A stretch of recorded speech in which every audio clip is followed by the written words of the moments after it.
Magandang gabi mga ka-viewer. Nandito na naman si Papa Rhodes. So naisip kong maggumawa ng content tungkol naman ngayon sa health bubuin ko yung mga nakakahawang sakit o contagious diseases. So shout out muna sa mga kaibigan natin diyan sa may El Nido Resorts sa Palawan. Yan, nagturo tayo minsan dyan at very accommodating yung mga tao dyan sa Palawan. Napakaganda ang El Nido Beach Resorts. Okay, ang una kong tatalakayin mga ka-viewer ay tungkol sa PTB o pulmonary tuberculosis. So, ano ba yung PTB? Ito ay bacterial infection o tinatawag na Mycobacterium tuberculosis. Na kadalasan ang tinatamaan ay ang lungs ng isang pasyente. So, maaaring maapektuhan ang mga ibang organ natin kagaya ng mga buto at gulugod natin, ang kidney, atay at utak natin. May isa rin akong kaibigan na yumao dahil nagkaroon ng PTB doon sa kidney niya. Ang bakterya ay maaaring mabuhay sa hangin sa loob ng ilang oras pagkatapos umubo ang isang taong mayroong sakit. Mas malaki na makuha natin ang bakterya na ito sa mga malamig or air condition na lugar kasi sarado ang mga bintana at pintuan wherein reduces natural ventilation and allows infectious airborne to accumulate. Namamatay ito sa init ng araw within 1.5 hours. At ang Mycobacterium tuberculosis ay nabubuhay sila sa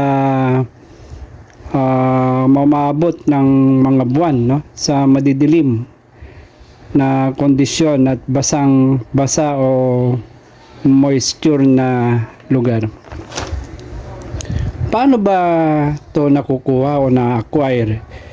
So, nakukuha ito through airborne droplet o sa pagbubu o sneezes. So, ito ay naililipat sa tao. So, pag may TB ang kausap natin at ito ay umubo o bumahing or habang nagsasalita, maaari ang tiny droplets ay pumasok sa bunganga natin at makuha natin ang contagious disease na ito. So, ano ang simptomas ng PTB? So, pag may TB ang tao, maaaring makakaramdam ito ng laging may ubo, na minsan ay may kasamang dugo. Sumasakit ng dibdib, nakakaramdam ng panghihina, pumapayat, nilalagnat, minsan pinapawisan paggabi, at walang ganang kumain. Paano malalaman kung may TB ang isang tao? Through physical examination. Kaya kailangan nating magpatingin sa doktor o pulmonary doctor at ang kadalasan ng mga pinapakuha ng mga doktor ay chest x-ray, sputum sample o smear culture. Yan. So pag nakita lalo na sa sputum natin na may TB tayo ay nire-refer ng doktor na pumunta malapit sa health center natin o DOT ito yung direct observed therapy. So ano bang trabaho ng DOT sa mga health center natin? Ito yung health worker o trained person na nagmo-monitor ng pasyente na mayroong TB sa pag-inom ng gamot para masiguro natin na naiinom talaga, no, ng tama ang mga ito para maiwasan ang drug resistance o sinasabing treatment failure. Treatment failure kasi hindi tama ang naging pag-inom.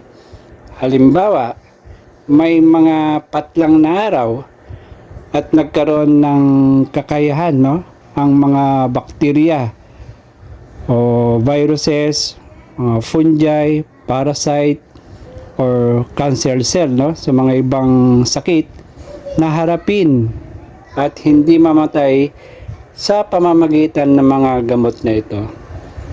Nagiging drug resistant din pag overuse or misuse sa pag-inom ng gamot.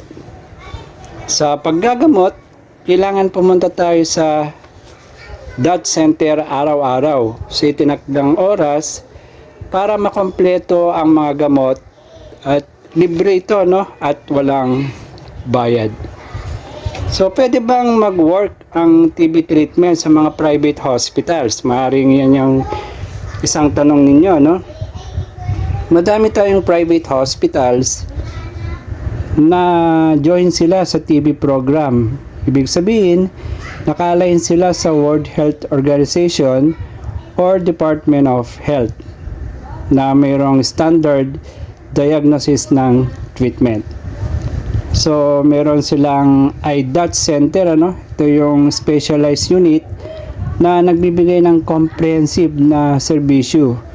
Kagaya ng mga diagnosis din na sputum test, x-ray, para sa treatment, both drug sensitive at drug resistance. So, through PhilHealth or direct program, nakaka-avail ang patient ng anti-TB drug at no cost kahit sa mga pribadong hospital. So, nagagamot ba ang drug resistance? Bumalik tayo, ano, pag mayroong MDR ang TB ang isang pasyente. Oo naman, nagagamot ito, pero mas maraming kombinasyon, no, na gamot. At libre din ito sa mga DOT center natin. Kanya nga lang, medyo mas mahirap at matagal ang gamutan. Minsan naabot ng 2 taon o mas matagal pa, kaya napakalaga na tapusin ang gamutan at sumunod talaga tayo sa payo ng doktor. Tandaan natin na ang TB ay hindi nakukuha, no, sa sobrang pagpapagod or laging puyat o pag ginamit natin ang mga gamit ng taong may TB kagaya ng kutsara, pinggan, baso, no? Ano pa ba? Kubyertos, mga damit, kumot, at iba pa, no? Ang pangunahing dahilan talaga ay sa pamamagitan ng hangin mula sa tao patungo sa tao.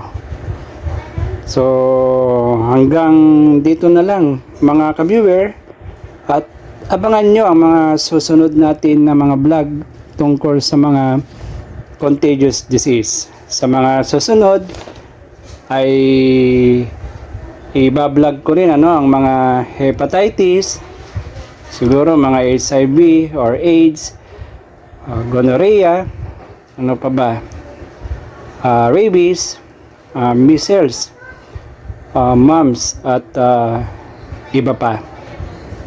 So, paki-subscribe na lang po at huwag kalimutang pindutin ang notification bell. Maraming salamat!